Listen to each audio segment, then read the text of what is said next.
Next ਆ ਗਿਆ ਬੱਚਿਓ ਐਸਟਰੋਇਡ। ਐਸਟਰੋਇਡ ਕੀ ਹੁੰਦੇ ਨੇ? ਇਹ ਤੁਸੀਂ ਦੇਖ ਰਹੇ ਹੋ ਗੈਪ ਹੈ ਮਾਰਸ ਔਰ ਜੁਪੀਟਰ ਦੇ ਪਲੈਨਟ ਦੇ ਵਿੱਚ। ਇਹ ਕੁਝ ਬਾਡੀਜ਼ ਨਜ਼ਰ ਆ ਰਹੀਆਂ ਨੇ, ਇਹਨਾਂ ਨੂੰ ਆਪਾਂ ਕੀ ਕਹਿੰਦੇ ਆ? ਐਸਟਰੋਇਡ। ਇਹ ਵੀ ਸੂਰਜ ਦੇ ਦੁਆਲੇ ਹੀ ਘੁੰਮਦੀਆਂ ਨੇ ਔਰ ਅਸੀਂ ਇਸ ਨੂੰ ਟੈਲੀਸਕੋਪ ਦੀ ਹੈਲਪ ਦੇ ਨਾਲ ਦੇਖ ਸਕਦੇ ਹਾਂ। ਕੋਮੇਟਸ। ਕੋਮੇਟਸ ਕੀ ਹੈ?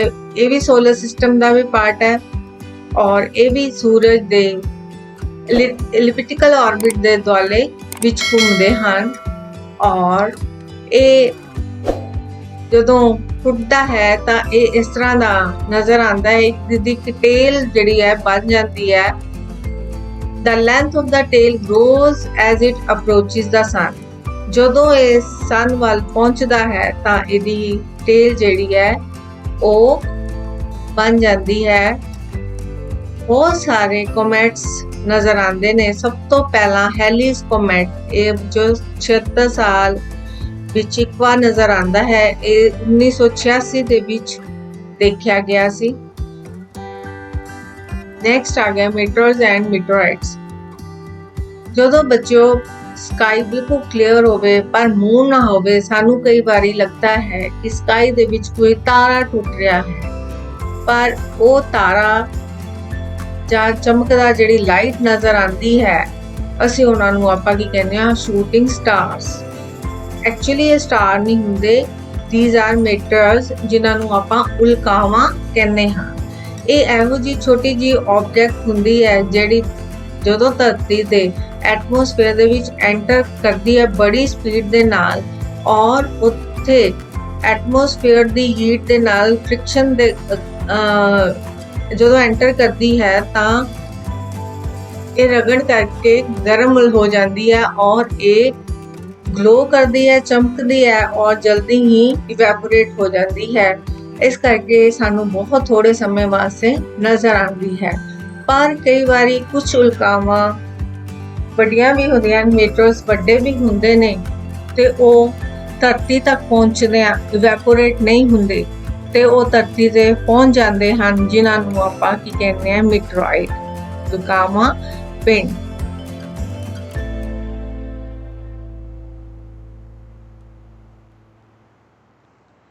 ਹਾਂਜੀ ਬੱਚੋ, ਨੈਕਸਟ ਹੈ ਆਰਟੀਫਿਸ਼ੀਅਲ ਸੈਟੇਲਾਈਟ। ਆਪਾਂ ਨੈਚੁਰਲ ਸੈਟੇਲਾਈਟ ਪੜਿਆ, ਅਰਥ ਦਾ ਕੀ ਹੈ? ਮੂਨ। ਉਸੇ ਤਰੀਕੇ ਦੇ ਨਾਲ ਕੁਝ ਡਿਫਰੈਂਟ ਕੁਝ ਆਰਟੀਫਿਸ਼ੀਅਲ ਸੈਟੇਲਾਈਟ ਨੇ ਜਿਹੜੇ ਮੈਨ ਮੇਡ ਨੇ, ਮਨੁੱਖ ਨੇ ਬਣਾਏ ਨੇ ਆਪਣੇ ਯੂਜ਼ਸ ਵਾਸਤੇ। ਅਸੀਂ ਉਸ ਨੂੰ ਕਹਿੰਦੇ ਹਾਂ ਆਰਟੀਫਿਸ਼ੀਅਲ ਸੈਟੇਲਾਈਟ। ਇੰਡੀਆ ਦਾ ਫਰਸਟ ਸੈਟੇਲਾਈਟ ਹੈ ਆਰਿਆਭੱਟਾ। ਇਸ ਤੋਂ ਇਲਾਵਾ ਹੋਰ ਕਿਹੜੇ ਨੇ? ਇਨਸੈਟ, IRS, ਕਲਪਨਾ 1, ਐਜੂਸੈਟ। ਇਹਨਾਂ ਦੀਆਂ ਕੁਝ ਐਪਲੀਕੇਸ਼ਨ ਹੈ ਜਿਹੜੀਆਂ ਅਸੀਂ ਡੇਲੀ ਯੂਜ਼ ਕਰ ਰਹੇ ਹਾਂ। ਇੱਕ ਦੇ ਨਾਲ ਸਾਨੂੰ ਵੈਦਰ ਦੀ ਫੋਰਕਾਸਟਿੰਗ ਦਾ ਪਤਾ ਚੱਲਦਾ ਹੈ, ਟੈਲੀਵਿਜ਼ਨ ਦਾ ਟਰਾਂਸਮਿਸ਼ਨ ਦੇ ਵਿੱਚ ਹੈਲਪ ਹੁੰਦਾ ਹੈ, ਰੇਡੀਓ ਸਿਗਨਲ ਦੇ ਵਿੱਚ, ਔਰ ਟੈਲੀਕਮਿਊਨੀਕੇਸ਼ਨ ਔਰ ਰਿਮੋਟ ਸੈਂਸਿੰਗ। ਜਿੰਨੇ ਵੀ ਹੁਣ ਅੱਜ ਕੱਲ੍ਹ ਅਸੀਂ ਇੰਟਰਨੈਟ ਜਾਂ ਫੋਨ ਅਸੀਂ ਯੂਜ਼ ਕਰ ਰਹੇ ਹਾਂ, ਇਹ ਕਿੱਦਾਂ ਪੋਸੀਬਲ ਹੋ ਰਿਹਾ ਹੈ? ਆਰਟੀਫਿਸ਼ੀਅਲ ਸੈਟੇਲਾਈਟ ਦੀ ਹੈਲਪ ਦੇ ਨਾਲ ਅਸੀਂ ਇਹਨਾਂ ਦਾ ਉਪਯੋਗ ਕਰਨ ਦੇ ਵੀ ਸਕਸੈਸਫੁਲ ਹੋਏ ਹਾਂ। ਸੋ ਬੱਚੋ, ਇਹ ਸੀ ਤੁਹਾਡੇ chapter stars and solar system. ਹਾਂਜੀ, ਹੁਣ ਆਪਾਂ ਰਿਵਾਈਜ਼ ਕਰਦੇ ਹਾਂ ਕੁਐਸਚਨ ਆਨਸਰ। ਇਹਨਾਂ ਵਿੱਚੋਂ ਦੱਸੋ ਕਿ ਕਿਹੜਾ ਮੈਂਬਰ ਨਹੀਂ ਹੈ ਸੋਲਰ ਸਿਸਟਮ ਦਾ? ਐਸਟਰੋਇਡ, ਸੈਟੇਲਾਈਟ, ਕੰਸਟੇਲੇਸ਼ਨ ਔਰ ਕੋਮੇਟ। ਤਾਂ ਆਨਸਰ ਕੀ ਹੈ? ਕੰਸਟੇਲੇਸ਼ਨ। ਕੰਸਟੇਲੇਸ਼ਨ ਤਾਂ ਤਾਰਿਆਂ ਦਾ ਗਰੁੱਪ ਹੈ ਜਿਹੜਾ ਕਿ ਸ਼ੇਪ ਬਣਾਉਂਦਾ ਹੈ। Which of the following is not a planet of the sun. ਇਹਨਾਂ ਵਿੱਚੋਂ ਸਨ ਦਾ ਕਿਹੜਾ ਪਲੈਨਟ ਨਹੀਂ ਹੈ? ਤਾਂ answer is Sirius. So answer is Sirius is a star, not the planet of the sun.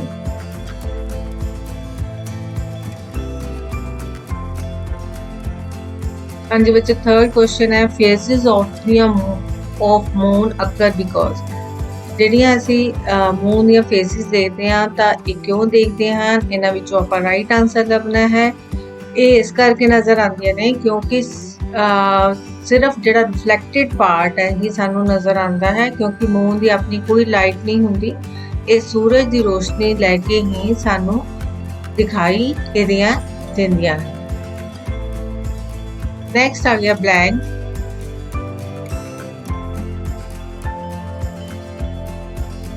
The planet which is farthest from the sun is, ਸਭ ਤੋਂ ਦੂਰ ਦਾ ਜਿਹੜਾ planet ਹੈ ਉਹਦਾ ਨਾਮ ਕੀ ਹੈ? Answer is Neptune. The planet which appear reddish in color, ਕਿਹੜਾ planet red color ਦਾ ਨਜ਼ਰ ਆਉਂਦਾ ਹੈ? ਤਾਂ ਅਸੀਂ ਪੜ੍ਹਿਆ ਸੀ Mars. The group of stars appear to form a pattern in the sky is known as constellation। ਜਿਹੜੇ ਸਟਾਰਸ ਗਰੁੱਪ ਬਣਾ ਕੇ ਕੋਈ ਸ਼ੇਪ ਦੇ ਦਿੰਦੇ ਹਨ ਜਾਂ ਕੋਈ ਪੈਟਰਨ ਬਣਾ ਦਿੰਦੇ ਹਨ ਉਸ ਨੂੰ ਆਪਾਂ ਬੋਲਦੇ ਹਾਂ ਕਨਸਟੀਲੇਸ਼ਨ। A celestial body which revolve around a planet ਉਸ ਨੂੰ ਆਪਾਂ ਕੀ ਕਹਿੰਦੇ ਆ? Satellite। Shooting stars are actually not stars। Asteroids are found between the orbit of dash and dash। ਕਿਹਦੇ orbit ਦੇ ਵਿੱਚ ਮਿਲਦੇ ਹਨ? Jupiter और Mars। Next, true false। Polestar is the member of solar system। False। Mercury is the smallest planet of the solar system। True। Uranus is the farthest planet in the solar system। False। He is Neptune। InSat is an artificial satellite। True। There are 9 planets in the solar system। False। ਹੁਣ ਪਹਿਲਾਂ 2006 ਤੱਕ ਦੇ ਵਿੱਚ 9 ਸੀ, ਹੁਣ ਕਿੰਨੇ ਰਹਿ ਗਏ ਨੇ? 8। Constellation Orion can see only with a telescope। False। ਨਹੀਂ ਬੱਚਿਓ, ਇਹ ਤੁਸੀਂ ਆਪ ਵੀ ਰਾਤ ਨੂੰ ਦੇਖ ਸਕਦੇ ਹੋ। ਹਾਂਜੀ ਬੱਚਿਓ, ਨੈਕਸਟ ਕੁਐਸਚਨ ਹੈ match the item in column A with one or more item in column B। Inner planet, outer planet, constellation, satellite of Earth। ਅਸੀਂ ਇਹਨਾਂ ਵਿੱਚੋਂ ਚੂਜ਼ ਕਰਨੇ ਆ। ਇਨਰ ਪਲੈਨਟਸ ਇਹਦੇ 'ਚ ਹੈ ਅਰਥ ਔਰ ਮਾਰਸ। ਆਊਟਰ ਪਲੈਨਟ ਹੈ ਸੈਚਰਨ। ਕੰਸਟੀਲੇਸ਼ਨ ਹੈ great bear and Orion. Satellite of the earth is moon। In which part of the sky can you find Venus if it is visible as an evening star? ਤਾਂ ਮੈਂ ਕੀ ਦੱਸਿਆ ਸੀਗਾ ਕਿ Venus ਸੂਰਜ ਛੁਪਣ ਵੇਲੇ ਜਾਂ evening star ਉਦੋਂ ਹੁੰਦਾ ਹੈ ਕਿਹੜੇ ਪਾਰਟ ਦੇ ਵਿੱਚ? ਵੈਸਟਰਨ ਸਕਾਈ ਦੇ ਵਿੱਚ। ਕਿਹੜੇ ਪਾਰਟ? ਵੈਸਟਰਨ ਸਕਾਈ ਦੇ ਵਿੱਚ। ਲਾਰਜੈਸਟ ਪਲੈਨਟ ਕਿਹੜਾ ਹੈ ਸੋਲਰ ਸਿਸਟਮ ਦਾ? Answer is Jupiter. Constellation, what is constellation and name any two constellation? A constellation is a group of stars that form a recognizable shape in the sky, and two constellation are Ursa Major and Orion। ਕੰਸਟੀਲੇਸ਼ਨ ਜਦੋਂ ਬਹੁਤ ਸਾਰੇ star ਦੇ group ਮਿਲ ਕੇ shape ਬਣਾ ਦਿੰਦੇ ਹਨ ਉਹਨਾਂ ਨੂੰ ਆਪਾਂ ਕੀ ਬੋਲਦੇ ਹਾਂ? ਕੰਸਟੀਲੇਸ਼ਨ। ਨੇਮ 2 ਆਬਜੈਕਟਸ ਅਦਰ ਦੈਨ ਦਾ ਪਲੈਨਟ ਵਿਚ ਆਰ ਦੇ ਮੈਂਬਰ ਆਫ ਸੋਲਰ ਸਿਸਟਮ। ਦੋ ਇਹੋ ਜਿਹੇ ਆਬਜੈਕਟਸ ਦੇ ਨਾਮ ਦੱਸੋ ਪਲੈਨਟ ਤੋਂ ਇਲਾਵਾ ਜਿਹੜੇ ਸੋਲਰ ਸਿਸਟਮ ਦਾ ਪਾਰਟ ਹੈ। ਮੈਂ ਕੀ ਦੱਸਿਆ ਸੀ? ਐਸਟਰੋਇਡ। ਇਹ ਇਹੋ ਜਿਹੀਆਂ ਹੈਵਨਲੀ ਬੋਡੀਜ਼ ਹੈ ਜਿਹੜੀਆਂ ਜੁਪੀਟਰ ਔਰ ਮਾਰਸ ਦੇ ਆਰਬਿਟ ਦੇ ਵਿਚਕਾਰ ਘੁੰਮਦੀਆਂ ਹਨ, ਜਿਨ੍ਹਾਂ ਨੂੰ ਆਪਾਂ ਐਸਟਰੋਇਡਸ ਵੀ ਕਹਿੰਦੇ ਹਾਂ। ਔਰ ਮੀਟਰਸ ਜਿਹੜੇ ਨੇ ਇਹ ਇਹੋ ਜਿਹੇ ਆਬਜੈਕਟਸ ਨੇ ਜਿਹੜੀਆਂ ਸਕਾਈ ਦੇ ਵਿੱਚ ਬ੍ਰਾਈਟ ਲਾਈਟ ਦੀ ਤਰ੍ਹਾਂ ਹੁੰਦੀਆਂ ਨੇ। ਜਦੋਂ ਐਟਮੋਸਫੇਅਰ ਦੇ ਵਿੱਚ ਅਰਥ ਦੇ ਐਟਮੋਸਫੇਅਰ 'ਚ ਐਂਟਰ ਕਰਦੀਆਂ ਹਨ ਤਾਂ ਉਹ ਫ੍ਰਿਕਸ਼ਨ ਕਾਰਨ ਹੀਟ ਉਹਨਾਂ ਦੇ ਵਿੱਚ ਪ੍ਰੋਡਿਊਸ ਹੁੰਦੀ ਹੈ ਤੇ ਉਹ ਕੀ ਪ੍ਰੋਡਿਊਸ ਕਰਦੀਆਂ ਨੇ? White lights. ਉਹ ਪਲੈਨਟਸ ਨਹੀਂ ਹੁੰਦੇ। Next question है, why is the distance between star expressed in light year? What do you understand by the statement that star is 8 light years away from the earth? ਜਿਹੜਾ ਤਾਰਿਆਂ ਤੋਂ distance ਹੈ ਉਹ light air ਦੇ ਵਿੱਚ ਹੀ ਕਿਉਂ express ਕੀਤਾ ਜਾਂਦਾ ਹੈ? ਔਰ ਇਸ ਸਟੇਟਮੈਂਟ ਦਾ ਕੀ ਮਤਲਬ ਹੈ ਕਿ ਸਟਾਰ ਜਿਹੜੇ ਨੇ 8 ਲਾਈਟ ਈਅਰਸ ਅਵੇ ਫਰੋਮ ਦਾ ਅਰਥ ਹੈ।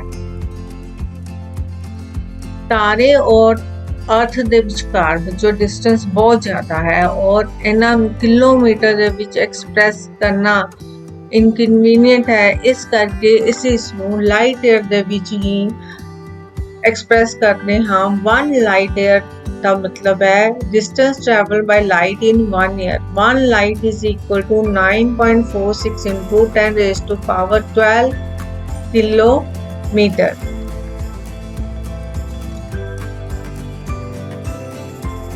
A star is located 8 light years away from the earth. Star ਜਿਹੜੇ ਨੇ 8 ਸਾਲ ਦੂਰ ਨੇ ਅਰਥ ਤੋਂ। ਇਹਦਾ ਮਤਲਬ ਕਿ ਡਿਸਟੈਂਸ ਜਿਹੜਾ ਸਟਾਰ ਤੇ ਅਰਥ ਦਾ ਇਕੁਇਵਲੈਂਟ ਟੂ ਕਿਹਦੇ ਹੈ, ਅਗਰ ਅਸੀਂ 8 ਨੂੰ 9.46 ਦੇ ਨਾਲ ਮਲਟੀਪਲਾਈ ਕਰੀਏ ਤਾਂ answer 7.6 into 10 raised to power 13 kilo ਆਏਗਾ। ਇਸ ਕਰਕੇ ਇਸ ਨੂੰ 8 ਇਅਰਸ ਜਿਹੜਾ ਹੈ ਉਹ ਦਰਸਾਉਂਦੇ ਹਾਂ। ਨੈਕਸਟ ਕੁਐਸਚਨ ਹੈ radius of Jupiter is 11 times the radius of the earth. Calculate the ratio of the volume of the Jupiter and the earth and how many Jupiter can Jupiter accommodate. How many earths can Jupiter accommodate? अर्थ और Jupiter अगर ਅਸੀਂ ਦੋ sphere ਲੈ ਲਈਏ, ਇੱਕ ਦਾ radius r ਹੈ, ਇੱਕ ਦਾ radius r dash ਹੈ ਔਰ ਜੁਪੀਟਰ ਦਾ ਰੇਡੀਅਸ 11 ਟਾਈਮ ਰੇਡੀਅਸ ਦੇ ਅਰਥ ਤੋਂ ਜ਼ਿਆਦਾ ਹੈ ਤਾਂ r dash is equal to 11r the volume of the sphere ਕੀ ਦੇ ਬਰਾਬਰ ਹੁੰਦੀ ਹੈ 4/3 pi r cube। So volume of the earth ਕਿੰਨੀ ਆ ਗਈ 4/pi r3 cube। ਐਸੇ ਦੇ ਵਿੱਚ ਅਗਰ ਫਿਲ ਕਰਾਂਗੇ ਤਾਂ ਸਾਡੇ ਕੋਲ ਜਿਹੜੀ ਆਨਸਰ ਆ ਜਾਏਗਾ volume of the Jupiter over volume of the earth. अगर ਅਸੀਂ ਇਹਨੂੰ ਕੈਲਕੂਲੇਟ ਕਰੀਏ ਤਾਂ ਇਹ ਚੀਜ਼ 4/3 ਕੱਟੇਗੀ ਤਾਂ ਆਨਸਰ ਆ ਗਿਆ 1331। ਸੋ ਰੇਸ਼ੋ ਸੁਜੈਸਟ ਕਰਦੀ ਹੈ ਕਿ ਤਕਰੀਬਨ ਇੰਨੀਆਂ 1331 ਜਿਹੜੀਆਂ ਜੁਪੀਟਰ ਦੇ ਵਿੱਚ ਸਮਾ ਸਕਦੀਆਂ ਹਨ। ਇਹ ਨੈਕਸਟ ਕੁਐਸਚਨ ਹੈ ਕਿ ਇਹਦੇ ਵਿੱਚੋਂ ਇਹਦੇ 'ਚ ਪਿਕਚਰ ਇੰਨੀ ਕਲੀਅਰ ਨਹੀਂ ਆਈ, ਤੁਸੀਂ ਬੁੱਕ ਤੋਂ ਦੇਖ ਸਕਦੇ ਹੋ ਕਿ ਇਹਦੇ ਵਿੱਚ ਕੀ ਚੀਜ਼ ਕਰੈਕਟ नहीं है। अगर जेडी चीज नहीं करैक्ट तो उन्होंने तुसी करैक्ट करना है।